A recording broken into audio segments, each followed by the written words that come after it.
This is definitely a night to remember. That's right. This is a night to remember. First of all, we've been outside the last few hours, some of us all day long in November. And this has been a historic day from the beginning to the end. And I cannot wait to see what happens with the rest of the races that we're looking at right now. But let me first start by saying to all of you that are here right now, thank you. Thank you for showing up. It's one thing to support on paper and on social media. It's another thing to support by showing up. That's right. So I appreciate every single one of you that have stood by me. Everyone that took the jabs. Everyone that took the criticism. She can't win. She won't do it. It can't happen. She doesn't have a machine. And blah, blah, blah. And you still stood. Wow. So thank you.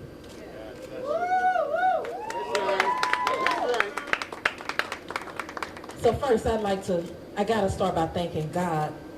Because without the Lord, I would not be here. And I don't, and it's not a phrase, it's not like it's real. Like I literally would not be here had it not been for the Lord. So I have to give God all the glory and all the honor and all the praise first. Also to my family that's up here with me and my family that couldn't be here today, to my team. Y'all give it up again for my team. To every organization that believed in our movement and endorsed this campaign. All the Ferguson Frontline activists, I'm lifting up the name Ferguson Frontline because we don't lift that name up. We talk about everybody else and every other group, and we talk about supporting and fighting for Black lives, and we don't talk about Ferguson Frontline that put their bodies on the line for more than 400 days for this movement. We want to lift them up right now. So every single person that's listening, that's a Ferguson Frontliner, this is for you, and this win is for you. And to you, the people of St. Louis, thank you. So I was running. I was that person running for my life across a parking lot, running from an abuser. I remember one day hearing bullets whiz past my head. And at that moment, I wondered,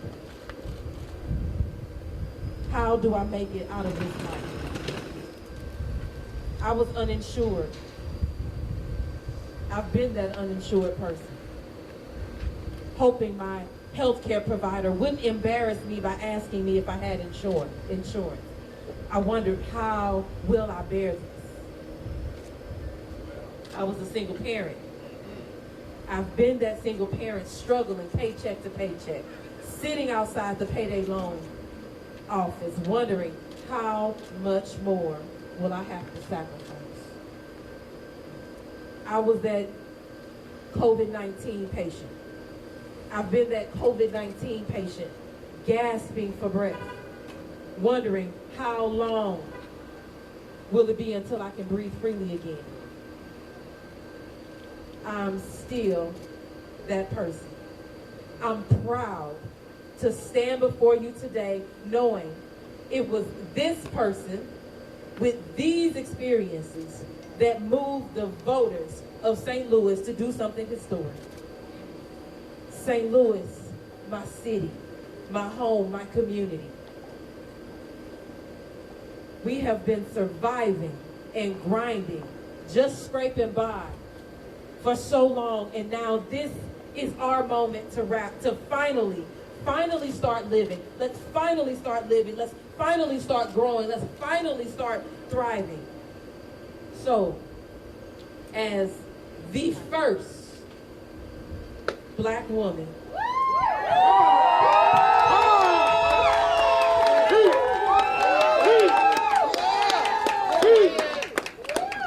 and also the first nurse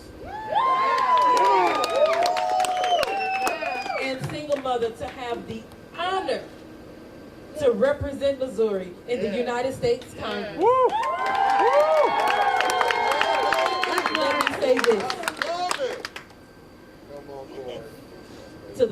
women, the black girls, the nurses, the essential workers, the single mothers.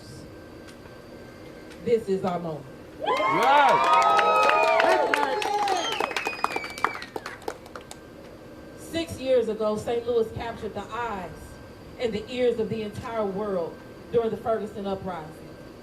We could not stand the injustice any longer. So, in the tradition of every one of our ancestors who fought for a better world, we organized for Michael Brown Jr. We organized for more than 400 days, side by side, locked arm in arm, St. Louis strong. And now, in the face of a global pandemic and the relentless attacks on our right to vote, we organized all the way to the ballot box. We mailed in our ballots. We voted absentee. We reached our families, our friends, our neighbors, and our peers, and we showed up St. Louis strong. For years, we've lived under leadership that shut us out of our own government. For years, we've been left out in the cold, protesting in the streets, sleeping in our cars or tents, working 3 part-time jobs just to pay the bills. And today, we, all of us, are headed to Congress. Yes. So my message today is to every black, brown immigrant, queer and trans person, and to every person locked out of opportunities to thrive because of oppressive systems, I'm here to serve you. Yeah. To every person who knows what it's like to give a loved one that just make it home safely baby talk, I'm here to serve you. To every parent facing a choice between putting food on the table and keeping a roof over their head, I'm here to serve you. To every precious child in our failing foster system, I'm here to serve you too. To every teacher doing the impossible work to teach through this pandemic, I'm here to serve you. To every student struggling to the finish line, finish.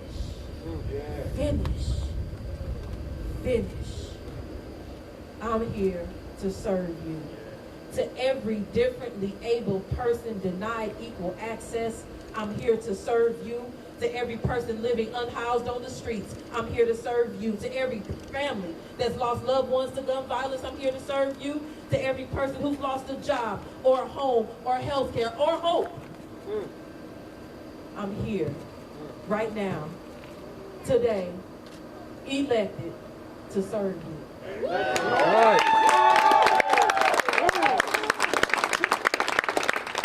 The greatest honor of my life to accept the responsibility to serve every single person across Missouri's 1st Congressional District as your first ever black congresswoman-elect. This is our movement, y'all. So tonight, we the people are victorious. We the people are going to Congress. We are going to Congress together because we the people have committed to a vision of America that works for all of us. An America that treats every single person with respect, that recognizes health care as a human right, that believes every person deserves food to eat, a home to live in, and a dignified life. Our America, not Trump's America, our America will be led not by the small-mindedness of a powerful few, but the imagination of a mass movement that includes all of us. That is the America we are fighting. Everything that I do begins with those who have the least in our community, who suffered the most, and who have the greatest, though, potential, and the greatest to offer. Why is that? Because I myself have lived paycheck to paycheck. I've struggled for years under the burden of student debt. I've been evicted from my landlords. I've worried about how I was going to put food on the table and for my 2 kids. I've been underinsured or uninsured. And for every one of those stories that I can tell about my own life, I know that there are thousands more in our community And those are the stories that I am carrying, that I am carrying, that I am carrying. Oh, I am carrying with me and will uplift in the people's house is your congresswoman. Yeah. Come on. So it is my job now to serve you. Not just lead, not just demand, but serve you. This is a moment where things have shifted. Change has happened. So we got to flow with that change. Now it's time to move from that place of struggle to a place of living and a place of thriving. And so I'm speaking into St. Louis. I'm speaking into the people. I'm speaking into this district. I'm speaking into Missouri. I'm speaking into our country that now is the time and we will live. We will live, we will stand tall, we will rise up, we will do this work together. We won't allow anyone to push us back and tell us we can't have and we're not good enough. We will do this together. We've already started the work. You've done the work. You've stood tall. You've believed, and now we have what we asked for. And so we are about to change St. Louis. This is not about Cori. This is about what you did today, what you've done over the last few days. You stood up and said, this is who I want to represent. And so I'm here, ready to serve you, but I'm serving you as you go with me. So it's like I'm carrying you in my bag, taking you to committee. I'm carrying you in my bag, taking you to the floor. I'm carrying you in my bag, taking you to go vote, because that's what this is for. So St. Louis, if you know nothing else, you remember this. My congresswoman-elect, soon to be your congresswoman, loves you. Come on. Your congresswoman-elect loves you. And I need you to get that, because if I love you, I care that you eat. If I love you, I care that you have shelter and adequate, safe housing. If I love you, I care that you have clean water and clean air and you have a livable wage. If I love you, I care that the police don't murder you. If I love you, I care that you make it home safely. If I love you, I care that you are able to have a dignity and have a quality of life the same as the next person, the same as those that don't look like you, that didn't grow up the same way you did, those that don't have the same socioeconomic status as you. I care. That's right.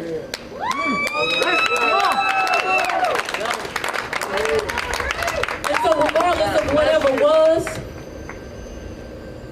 this is our moment and this is our time and that's how it will be. And so when you walk away from here, you walk with your chest poked out that change has come to this district, and it's come by way of first, we are going to love and respect and honor one another to change the face of this district and become who we know we can be, to have a safe, loving, welcoming, thriving community.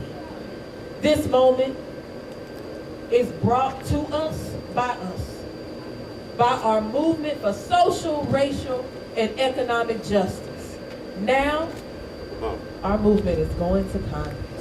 And we will meet the challenges of this moment as a movement, side by side, arm in arm, with our fists in the air, with our fists in the air, ready to serve each other until every single one of us is free. Thank you for electing me as your first Black congresswoman here in the state of Missouri.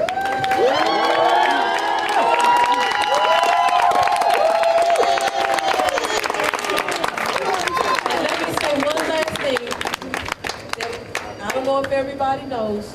Not only did you make history in the first Black congresswoman, and that's bittersweet because, you know, it's 2020. Why am I the first in the whole state? I should be like 17 or 34 or something. But I'm also the first woman in this district ever.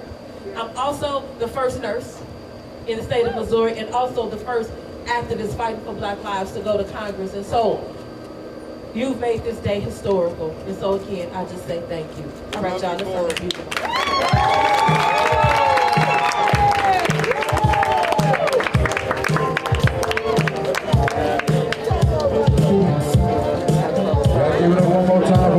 Let's give it up one more time.